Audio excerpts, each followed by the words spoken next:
Shabazz, that's his last name? Hotel. I thought Fisher was his last name. Okay. Assalamu alaikum. I want to ask the elder for permission to continue. I'm honored to be here. Baba Kurt and Ojinga Kamisi were significant back in 1987. Ojinga Kamisi was playing on WAIF when Baba Kurt was on WAIF. I was sitting back sucking on a 6-pack and about to fire up a joint, and I'm going through the dial, and Ojinga Kamisi was playing Minister Farrakhan, and I was like, I told my girl, I said, come here, baby, I ain't never heard a nigga talk like this before. You know what I'm saying? And from that point on, between Ojinga's show every Friday and Baba Kurt's show, African Perspective in the News, brother, I can't think of the other brothers that had that whole Friday lineup. That's where I woke up from, and at that point I've been trying to move forward. So I thank you, brother. That's the more specifics of it. Because I wouldn't be here without those brothers having that wake us up. My presentation is on disaster preparedness, right? Now, if you can hear my voice, and you're an adult, I really want you to pay attention, right? Because I'm gonna give you the real skinny on disaster preparedness in America. I'm gonna tell you the real deal on disaster preparedness in America. And black leadership is ignoring me, and that's cool because when it comes down to it, they're gonna get whooped, and I'm just gonna be pointing the people to the ones that need to get whooped. Okay, I deal with a program called CERT, Community Emergency Response Team.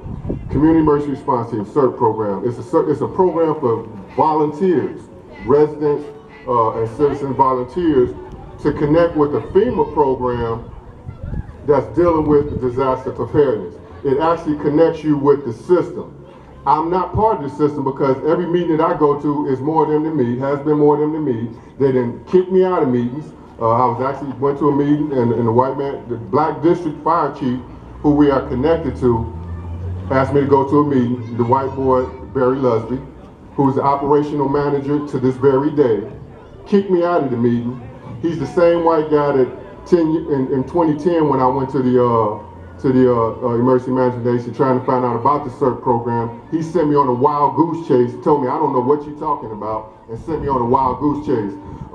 3 weeks ago or so, I met with the sheriff, me and Sheriff Jim O'Neill, one-on-one in his office, and I asked him, like, we need to have IDs still, because how is it that I'm gonna have a CERT team and we're gonna actually go somewhere to deal with our community, and you got police blocks in all these areas, and then what I'm supposed to say, we the CERT team.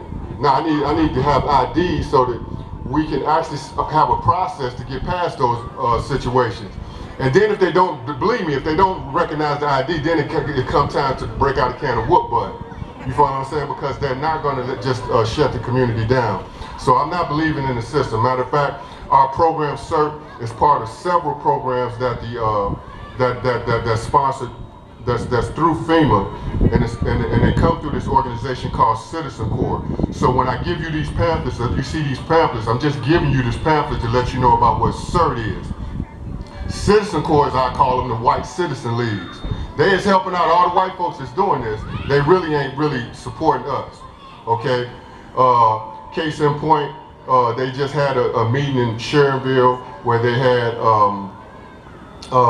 military officers talking to the other CERT programs, and they put up the big medical tent, and they supporting them, but we didn't even get an invitation to it. So I say all that to say that clearly what I see happening, and I'm not just speculating, this is critical thinking, that they are setting us up. We are actually being set up. FEMA is a part of this setup process also. When you really look at the origin of FEMA, you know, I hate to just go back and say 1983 and just be going back on a historical tangent where don't nobody really understand what's going on. But it was said last night that by Baba Kurt, and it's clearly understood that these people have long-term programs. They do have 20 and 30-year programs that outlay what's going to take place. And so back in 1983, the second director of FEMA was a guy who came in with Reagan, and he as a colonel, he wrote a paper saying looking at what would it take to intern black people like they did to Japanese. And he, at that point in time in '83, decided in his paper, concluded in his paper that it's not possible at that time. And then they went about setting about processes to the point where now the United States is actually divided into 10 FEMA regions. When they do call martial law, and it's going to happen because they're expecting a dollar collapse. When the dollar falls, guys, this is it.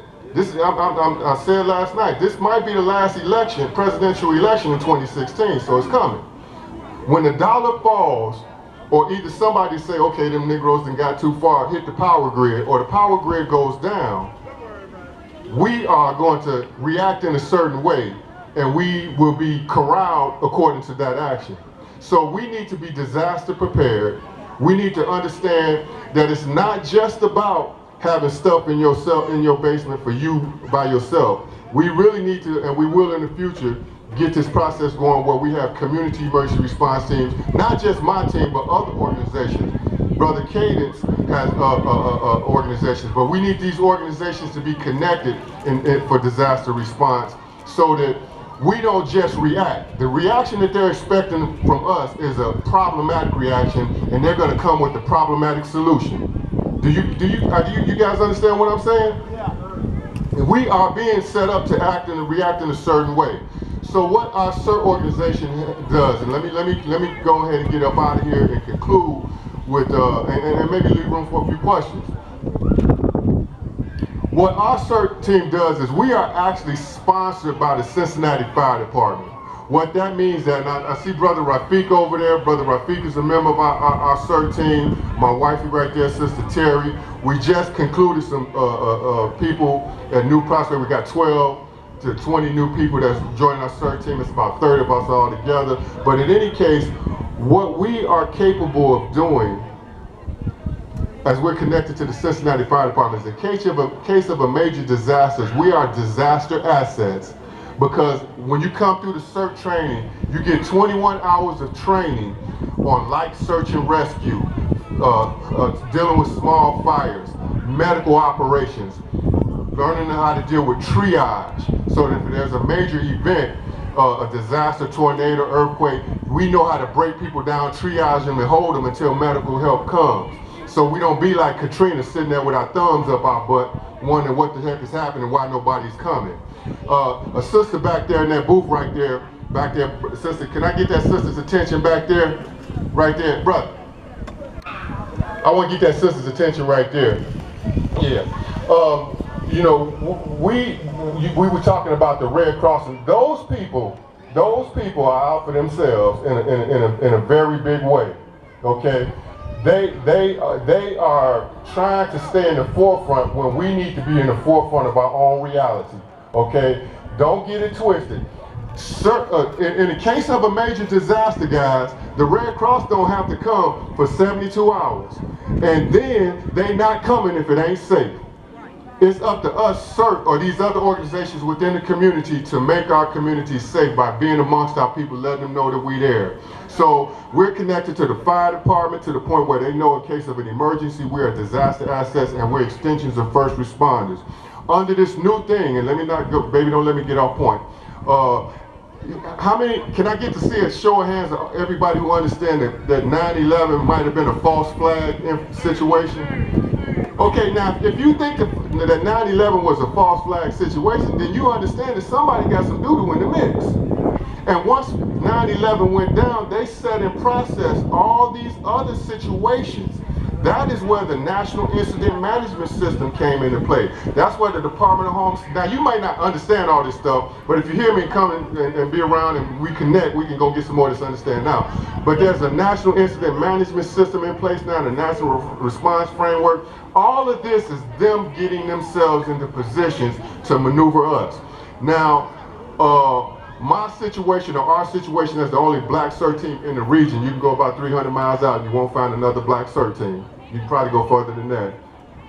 Is that we are connected to a situation where we can actually understand how to make sure we understand where the food and water is coming from, where the generator is coming from, where the safe area is coming from, so that when they tell an area that, look, you guys ain't got no water, so we can't get y'all no more water, so come on, get on these buses. We're going to take y'all somewhere. Hopefully, we will be in a position where we can say, nah, we've been in Finlay Garden for a period of time. We've made arrangements. Come on, we can house these people up in the school. They ain't going to get on no buses. You guys follow what I'm saying? Okay, so I'm not going to say that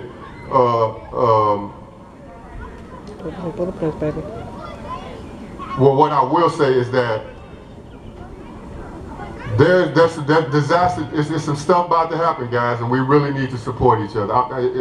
It's so much on my mind, and I can start to drifting and talking about this and talking about that. But I really want, sorry.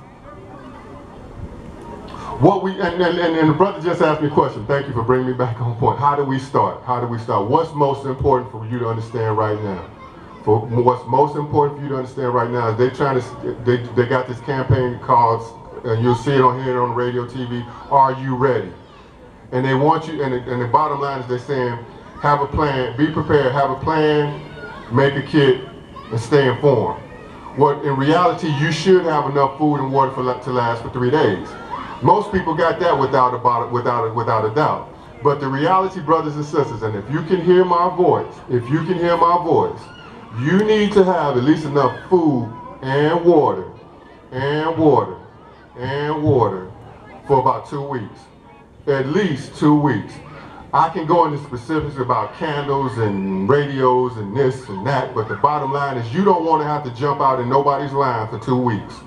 If you got enough water, a gallon per person per day, and enough food, dry goods, canned goods, whatever, for 2 weeks, then you can chill enough for the thing to quail down where we can get some normalcy. Because they say it's going to take the military 2 weeks to bring order back once folks go off.